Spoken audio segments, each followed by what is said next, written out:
I'm a specialist for not being focused. And that sounds very negative, but in the sense, I think I'm good at getting into an intellectual problem or a historical situation with relatively little time. For example, when I'm advising doctoral students, I do think that I'm oftentimes better than the first advisor who is really a specialist in 18th century English literature, something like that. Because when you know too much about something, I do think, I mean, it's a complicated story, but that paralyzes thinking a little bit.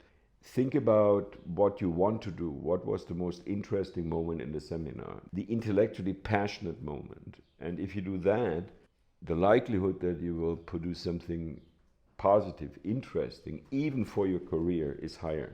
That is another thing for young colleagues. I mean, once you are qualified, I mean, you have a lifetime position. The beauty of this profession is that you can then do what you want to do. And you're being paid to do something that you're passionate about. In a classical way, that would be Castilian literature. The most successful thing I've done is in praise of athletic beauty, and I wanted it to sound like ancient Greek. I mean, in praise of athletic beauty. Now that has many, many translations, and it has sold, I mean, in all translations, a number of copies. That's quite astonishing for an academic author. I mean, I was teaching at Kyoto, and I was sitting in my office, which was close to the Kyoto Zoo, and it bothered me every morning that I heard all these animals. I couldn't concentrate. And then I thought, oh my God, it would be so beautiful to watch a nice American football game now, which in Japan doesn't exist, of course. And then I thought, or instead write a book about it. I've never been a good athlete. I'm interested in pretty much any type of sport, except those that are explicitly aesthetics, like figure skating. I mean, I also like that, but less than the others.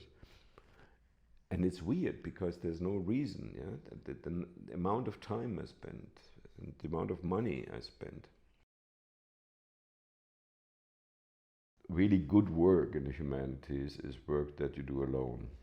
What we are doing is not research. I mean, we're not in labs and run experiments. To describe what we're doing is secular contemplation. Why am I saying secular contemplation? Because contemplation, you always think it's something religious. But I think contemplation in the sense that you concentrate on something, you return to look at it again, and in the end you don't produce solutions, you produce more complex views on something.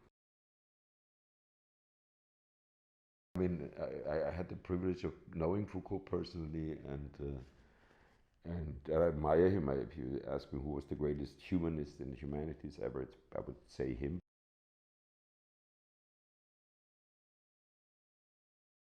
I don't feel at home fully anywhere, but I love being here.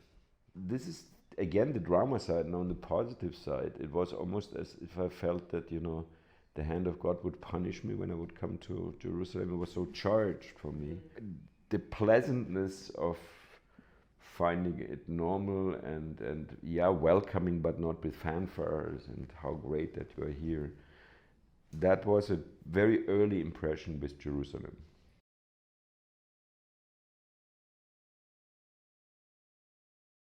I actually critically think that humanities at the Hebrew University have way too many centers of something, and that are too small to live and too large to die.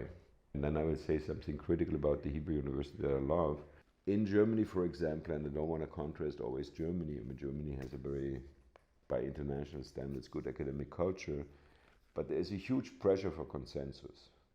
If at the end of a panel discussion you don't agree, and people feel that's a crisis and that's very horrible, and I like that about here. I think some of my best friends, and meanwhile I have many, many good friends here, I hope, at least that's my feeling. It's just because we don't agree on something.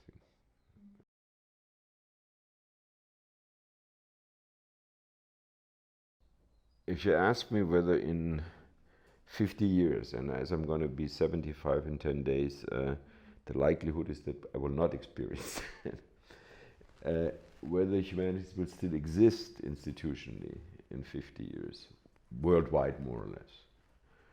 I'm not saying no, but if I could live it and they would not exist, I wouldn't be terribly surprised. The self-conception of the humanities is oftentimes that they have to be somehow practical, like a medical school or like a law school. I mean, they're practical in other ways, but nobody would ever doubt that you need a law school. I mean, countries need a law school, societies need a law school, or medical school. Not only medical school with a medical hospital, but just medical research. Now, humanists, and I'm only saying it 1% ironical, I mean, with the best intentions, have been trying to prove that they're good and that from time to time it's true. But for example, while I think it's terrific to be good in language training, I mean, I really think language training is not really part of the humanities. It's fine. I mean, I'm not saying these colleagues are not dignified enough, but it's something different. From time to time, you know, humanities do something which is immediately practically useful, but these are almost random situations. Describing what you should have in mind or intent when you do humanities, but the social effect is producing complexity, producing more complexity. For example, yesterday, this lecture that I was saying, that was very, very good from the colleague from Wisconsin,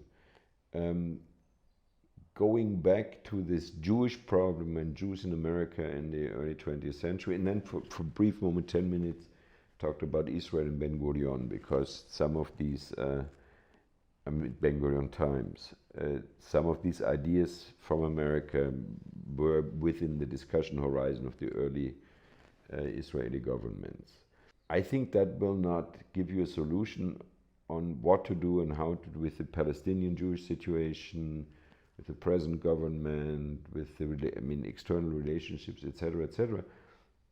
But I mean, I won't go into any detail, but this talk and the discussion were a beautiful illustration of how all of a sudden you have more perspectives on the present situation, and you are, to use a metaphor, you're not as paralyzed within the views that you have now. But you went out, so wow, this is complex, it's a different way of thinking about it.